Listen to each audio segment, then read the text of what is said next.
अगर आप सोचते हैं कि शिक्षा क्या है, तो यह वास्तव में एक तरह से मजेदार है।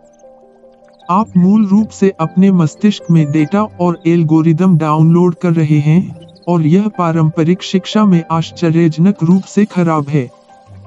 मुझे लगता है कि सामान्य रूप से पारंपरिक शिक्षा में बड़े पैमाने पर बदलाव किया जाना चाहिए, क्योंकि यह इतना बड़ा काम नहीं होना चाहिए। हर कोई आम तौर पर 5वीं कक्षा, 6ठी कक्षा, 7वीं कक्षा आदि से अंग्रेजी, गणित, विज्ञान आदि से गुजरता है, जैसे कि यह एक असेंबली लाइन है। ऐसा नहीं होना चाहिए कि आपको इन ग्रेडों की तरह मिले जहां हमारे पास लॉकस्टेप में चलने वाले लोग हैं। लोग एक असेंबली लाइन पर वस्तु नहीं हैं, यह एक हास्यास्पद धारणा है। लोग अलग अलग गति से सीखते हैं और अलग अलग चीजों में रुचि रखते हैं। आप वास्तव में विषयों से पूरे ग्रेड स्तर को अलग करना चाहते हैं और लोगों को प्रत्येक विषय में सबसे तेज गति से प्रगति करने की अनुमति देना चाहते हैं। यह वास्तव में एक स्पष्ट बात की तरह लगता है। बहुत से बच्चे शायद स्कूल में उलझन में हैं कि वे वहाँ क्यों हैं। वे नहीं जानते कि वे वहाँ क्यों हैं, जैसे कि हम ये चीजें क्यों सीख रहे हैं। हम यह भी नहीं जानते कि क्यों। आपको सूत्रों को याद रखने के लिए कहा जाता है, लेकिन आप नहीं जानते कि ऐसा क्यों है। आपके पास इसकी यह संज्ञानात्मक विसंगति अप्रासंगिक लगती है, लेकिन मुझे इसे याद रखने के लिए कहा गया है। अगर मुझे यह याद नहीं है, तो मुझे दंडित किया जाएगा। मुझे लगता है कि बहुत सी चीजें जो लोग सीखते हैं, शायद उन्हें सीखने का कोई मतलब नहीं है, क्योंकि वे भविष्य में उनका उपयोग कभी नहीं करते हैं। मुझे लगता है कि लोग पीछे नहीं हटते और कहते हैं, ठीक है, हम लोगों को ये चीजें क्यों सिखा रहे हैं, और हमें उन्हें बताना चाहिए शायद हम इन चीजों को क्यों सिखा रहे हैं। मुझे लगता है कि अगर आप चीजों के कारण समझा सकते हैं, तो इससे लोगों की प्रेरणा में बहुत बड़ा अंतर आता है। तब वे उद्देश्य समझते हैं। मुझे लगता है कि यह काफी महत्वपूर्ण है। जितना अधिक आप सीखने की प्रक्रिया को खेल सकते हैं, उतना ही बेहतर होगा। आम तौर पर आप चाहते हैं कि आपकी शिक्षा एक अच्छे वीडियो गेम की तरह एक वीडियो गेम के जितना संभव हो उतना करीब हो। बस इसे मनोरंजक बनाएं। आपको अपने बच्चे को वीडियो गेम खेलने के लिए कहने की जरूरत नहीं है। मेरे बच्चों के लिए मुझे उन्हें वीडियो गेम खेलने के लिए प्रोत्साहित करने की आवश्यकता नहीं है। मुझे उन्हें उनके हाथों से दरार की तरह देखना पसंद है। यह उस दरार की सुई को गिराने जैसा है। वे पूरे दिन ऑटो पायलट पर वीडियो गेम खेलेंगे। जिस हद तक आप किसी भी तरह से सीखने को एक खेल की तरह बना सकते हैं, इसे संवादात्मक और आकर्षक बना सकते हैं, तब आप शिक्षा को कहीं अधिक सम्मोहक और करने में कहीं अधिक आसान बना सकते हैं। मुझे लगता है कि ऐसा ही होना चाहिए। समस्याओं को सिखाना भी बहुत महत्वपूर्ण है, इनके उपकरणों को। आप कल्पना कर सकते हैं कि अगर आप कहें, तो हम यह समझना चाहते हैं कि आंतरिक दहन इंजन कैसे काम करता है। ऐसा करने का सबसे अच्छा तरीका यह है कि चलो इंजन को अलग करें और इसे फिर से एक साथ रखें। अब इसके लिए हमें किन उपकरणों की आवश्यकता है? हमें एक पेचकश की आवश्यकता है, हमें एक रेंच की आवश्यकता है, शायद एक विंच की, और जब आप इंजन को अलग करते हैं, तो आप इन उपकरणों के कारण को समझते हैं। यदि दूसरी ओर आपके पास पेचकश पर एक पाठ्यक्रम और रेंच पर एक पाठ्यक्रम है, तो इसे करने का एक भयानक तरीका होगा। इसे याद रखना मुश्किल है। जिस तरह से हमारा मन विकसित हुआ है, वह है उन चीजों को याद रखना जो प्रासंगिक हैं, और उन सूचनाओं को त्यागना जो उसे लगता है कि अप्रासंगिक हैं। इसलिए हमें प्रासंगिकता स्थापित करनी चाहिए। इसे किसी समस्या से जोड़ना प्रासंगिकता स्थापित करने और बच्चों को वे जिस पर काम कर रहे हैं, उसके बारे में उत्साहित करने और ज्ञान की छड़ी रखने के लिए बहुत शक्तिशाली है। किसी समस्या को हल करने, इंजन को अलग करने और उसे फिर से एक साथ रखने के क्रम में आप प्रासंगिकता के बारे में सीखते हैं। अगर चीजें अमूर्त और महत्वहीन लगती हैं, तो उन्हें याद रखना बहुत दर्दनाक और मुश्किल है। आपको प्रासंगिकता और महत्व स्थापित करना होगा और चीजों के कारण को स्थापित करना होगा ताकि ज्ञान स्वाभाविक रूप से आपके मस्तिष्क में बना रहे। ज्ञान को एक शब्दार्थ वृक्ष के रूप में देखना महत्वपूर्ण है। सुनिश्चित करें कि आप मौलिक सिद्धांतों को समझते हैं, i.e. तना और बड़ी शाखाएं, इससे पहले कि आप पत्तियों और विवरणों में प्रवेश करें या उनके लिए लटकने के लिए कुछ भी नहीं है। सच मानिए, मुझे लगता है कि ज्यादातर लोग जितना सोचते हैं, उससे कहीं अधिक सीख सकते हैं। वे बिना कोशिश किए खुद को छोटा बेच देते हैं। मुझे लगता है कि आम तौर पर लोगों की सोच प्रक्रियाएं पूर्व अनुभवों के लिए परंपरा या सादृश्य से बहुत अधिक बंधी होती हैं। वे कहेंगे कि हम ऐसा करेंगे क्योंकि यह हमेशा इस तरह से किया जाता था, या वे ऐसा नहीं करेंगे क्योंकि पहले कभी किसी ने ऐसा नहीं किया है, इसलिए यह अच्छा नहीं होना चाहिए।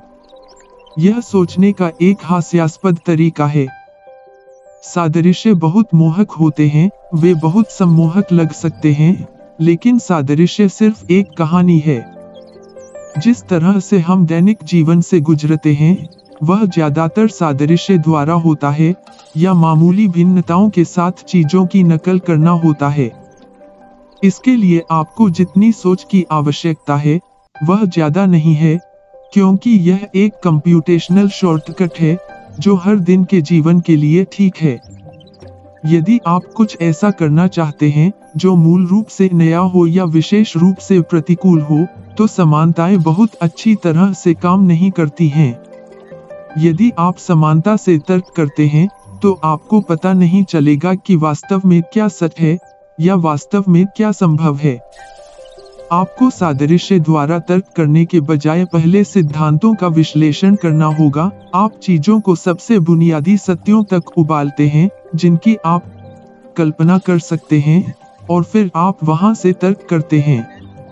आपको जमीनी स्तर से तर्क का निर्माण करना होगा। यह पता लगाने का एक अच्छा तरीका है कि क्या वास्तव में कुछ समझ में आता है, या क्या यह वही है जो हर कोई कर रहा है। इस तरह से सोचना मुश्किल है। आप हर चीज के बारे में इस तरह से नहीं सोच सकते। इसमें बहुत मेहनत लगती है, बहुत सोच विचार की आवश्यकता होती है। यह दुर्लभ है कि लोग पहले सिद्धांतों के आधार पर कुछ सोचने की कोशिश करते हैं। पहला सिद्धांत एक वाक्यांश है जिसका उपयोग भौतिकी में किया जाता है। भौतिकी में यह समस्या है जहां वे उन चीजों का पता लगाने की कोशिश कर रहे हैं जो क्वांटम यांत्रिकी जैसी अंतर्ज्ञानी हैं। उन्हें वहां पहुंचने के लिए एक ढांचा तैयार करना था। मेरा मुख्य प्रशिक्षण और मानसिकता एक भौतिक विज्ञानी की है, इसलिए मैं बहुत ही भौतिक विज्ञान में सोचता हूँ। मुझे लगता है कि यह सोचने और बुनियादी स्तर पर प्रौद्योगिकियों का मूल्यांकन करने के लिए सबसे अच्छा ब्रेनवर्क है। आप बुनियादी बातों को देखते हैं और उससे अपने तर्क का निर्माण करते हैं, और फिर देखते हैं कि क्या आपके पास कोई निष्कर्ष है जो काम करता है या नहीं। इसका मतलब है कि आप भौतिकी के बहुत ही बुनियादी नियमों पर जाते हैं, जिन चीजों को हम बहुत अच्छी तरह से प्रदर्शित मानते हैं। दूसरे शब्दों में वे इसे कानून कहने का कारण यह है कि किसी ने भी कभी इसका अपवाद नहीं दिखाया है। इस तरह यह एक कानून होने के रूप में योग्य है, लेकिन फिर भी कानूनों को तोड़ा जा सकता है, जहां आप पाते हैं कि बहुत ही असामान्य परिस्थिति में एक मामला इसे तोड़ देगा। यह न्यूटनियन से आइंस्टीनियन यांत्रिकी में परिवर्तन है। न्यूटनियन यांत्रिकी वास्तव में वास्तविकता की अत्यंत भविष्यवाणी करते हैं, सिवाय तब जब आप प्रकाश की गति तक पहुंचते हैं। उन दिनों से अपने आदिम उपकरणों के साथ वे इन छोटे छोटे अंतरों का पता नहीं लगा सकते थे। न्यूटनियन यांत्रिकी सब कुछ पूरी तरह से भविष्यवाणी करते थे। आप इन बहुत ही बुनियादी नियमों को लेते हैं और कहते हैं कि अब उन तत्वों का उपयोग करते हैं जिनसे हम एक सिद्धांत, एक निष्कर्ष का निर्माण करेंगे, क्योंकि हम जानते हैं कि आधार ध्वनि है। इसलिए अगर हम उन तत्वों को एक ठोस तरीके से संयोजित करने में सक्षम हैं, तो वह निष्कर्ष सही होगा और यह अतीत में लोगों द्वारा किए गए कार्यों से अलग हो भी सकता है और नहीं भी। पहले सिद्धांतों से तर्क के साथ मेरा यही मतलब है और मुझे लगता है कि सामान्य दृष्टिकोण कई क्षेत्रों में लिया जा सकता है। मुझे लगता है कि भौतिकी को आमतौर पर सही तरीके से नहीं पढ़ाया जाता है। जिस तरह से भौतिकी को आमतौर पर कच्चे सूत्रों की एक श्रृंखला के साथ पढ़ाया जाता है। भौतिकी के आश्चर्य और विस्मय को कक्षाओं में व्यक्त नहीं किया जाता है, मौलिक अर्थ को व्यक्त नहीं किया जाता है। जैसे कि ये सूत्र वास्तविकता में क्या दर्शाते हैं। यह अविश्वसनीय है कि एक सूत्र वास्तव में वास्तविकता का वर्णन कर सकता है। यह अद्भुत है। भौतिकी के बारे में सोचने का तरीका ही सबसे अधिक सहायक है। यह समझने के लिए कि पहले वैज्ञानिकों ने कुछ भी कैसे सीखा, उन्होंने चीजों को सीखने के तरीके को कैसे बदल दिया, कैसे वे ओवरटाइम विश्लेषण की रूपरेखा का निर्माण करते हैं, क्योंकि उन्हें पता चला कि एक मोड दूसरे की तुलना में बेहतर था। यह सीखने के लिए बहुत उपयोगी है। अगर लोग वास्तव में भौतिकी 101 पर ध्यान देते हैं, तो यह सबसे मूल्यवान है। भौतिकी सच है, बाकी सब बहस योग्य है, और यहाँ तक कि भौतिकी भी संदिग्ध है। क्वांटम यांत्रिकी भी वास्तव में दिलचस्प है। यह आश्चर्यजनक है कि क्वांटम यांत्रिकी सच है। यह अभी भी विश्वास करना मुश्किल है। मुझे लगता है कि अधिक लोगों को इंजीनियरिंग और विज्ञान का अध्ययन करना चाहिए। सॉफ्टवेयर इंजीनियरिंग शायद सबसे बड़ा क्षेत्र है जिसे लोगों को सीखना चाहिए, और मैं हमेशा सामान्य अर्थशास्त्र और आलोचनात्मक सोच का प्रशंसक रहा हूँ। हमें वास्तव में आलोचनात्मक सोच को बहुत अधिक सिखाना चाहिए। यह एक साधारण बात लग सकती है। आपको बस लोगों को यह बताने की जरूरत है कि आप कैसे जानते हैं कि आपको कुछ विश्वास करना चाहिए या नहीं। बस लोगों को सिखाना ये सामान्य प्रकार की गलतियां हैं, और इस तरह से लोग आम तौर पर आपको धोखा देते हैं, और छल से कैसे बचा जाए, यह वास्तव में बहुत अच्छा होगा। विश्वविद्यालय की शिक्षा अक्सर अनावश्यक होती है। इसका मतलब यह नहीं है कि यह सभी लोगों के लिए अनावश्यक है। यह वास्तव में इस बात पर निर्भर करता है कि किसी का लक्ष्य क्या है। मुझे लगता है कि आप पहले 2 वर्षों में तेजी से बहुमत सीखते हैं, और इसका अधिकांश हिस्सा आपके सहपाठियों से होता है।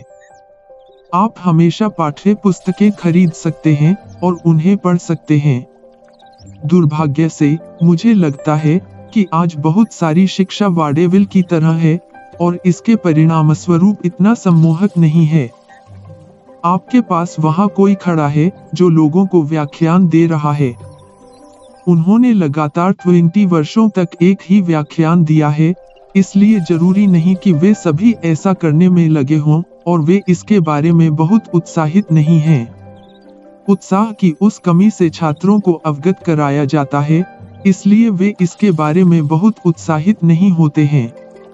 इसकी तुलना क्रिस नोलन की film Batman the dark night से करें। यह बहुत ही शानदार है। आपको अविश्वसनीय विशेष प्रभाव, अद्भुत अभिनेता, शानदार पटकथा, कई कट और शानदार ध्वनि मिली। यह अद्भुत है और यह बहुत आकर्षक है। अब कल्पना कीजिए कि अगर इसके बजाय आपके पास एक ही पटकथा थी, तो कम से कम यह एक ही पटकथा है, और आपने कहा कि फिल्में बनाने के बजाय हम उस पटकथा को स्थानीय शहर की मंडली द्वारा प्रस्तुत करने जा रहे हैं।